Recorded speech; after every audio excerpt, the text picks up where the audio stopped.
I've got my 4 example cells. To do a simple merge, you just go over to the right side to this icon and select it, and there we go. If I select it again, I can press it to unmerge, just like this. You'll notice it's not preserved the black outlines. This also occurs with text to some extent. When you merge cells that both have text in them, it preserves the left side, the upper left side, as a priority. So just as an example, so if I then merge these 4 cells again, the text here will not be preserved. This will. And it gives you a warning, which you can snooze, but it'll always give you some sort of warning. Press OK.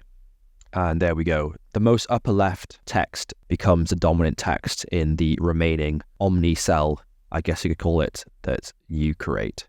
If I just undo to the beginning again, if you want to, and you're selecting multiple cells, you can go back to the merge icon, and there is this arrow to have some sub options. So if you want to, you can just merge specifically vertical cells or horizontal cells like this.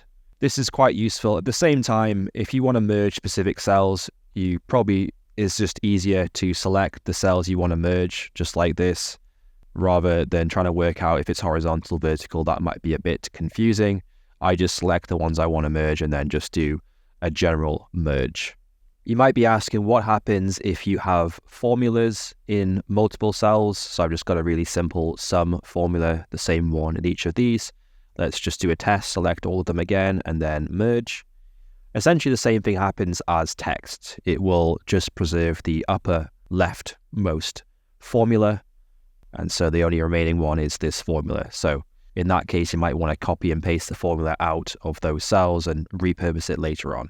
And finally, what happens if you have color backgrounds in different cells that you're merging? The same goes again, it just preserves the left or upper leftmost cell. So if I merge these, it will just turn the whole background red as shown here.